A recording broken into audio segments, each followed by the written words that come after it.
Hello YouTubers. Well, first of all, I'd like to thank you all very much for all the nice things you said about my song. That's very encouraging, and so thank you very much for that.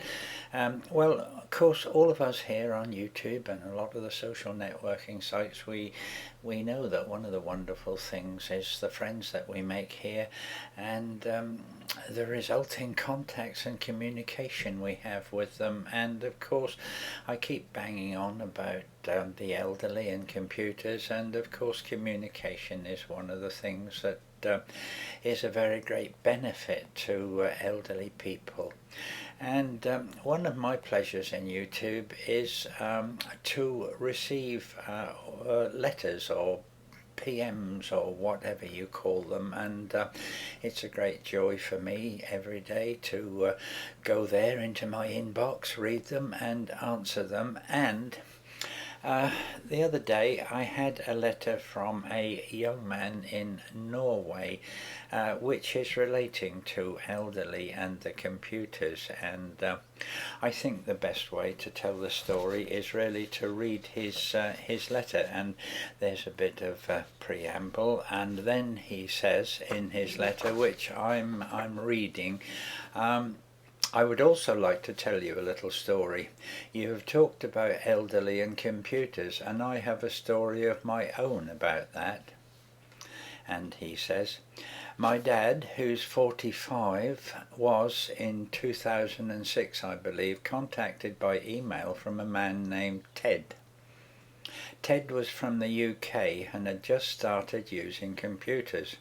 As well as being new to computers, Ted was 87 years old.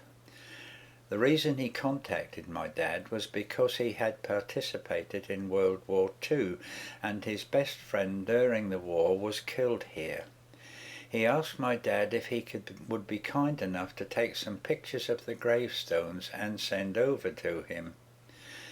My dad thought that it was amazing that Ted had contacted him, considering his age and all.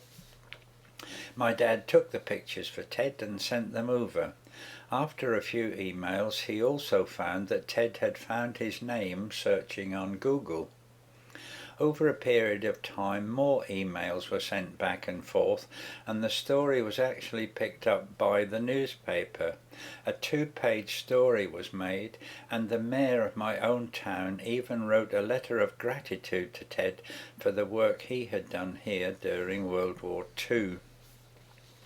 Time has passed, and my dad still receives mails from Ted. Amazingly, he sends birthday cards on email to my dad when me and my sister have birthdays, holiday cards, etc.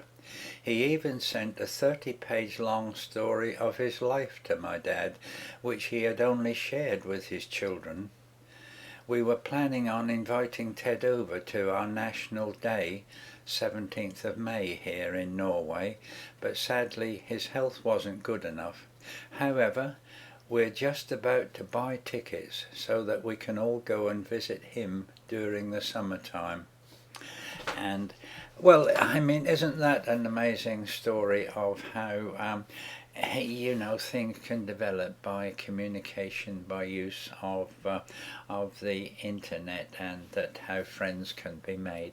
And so we make friends, and what a wonderful thing it is for everybody, and particularly for the elderly.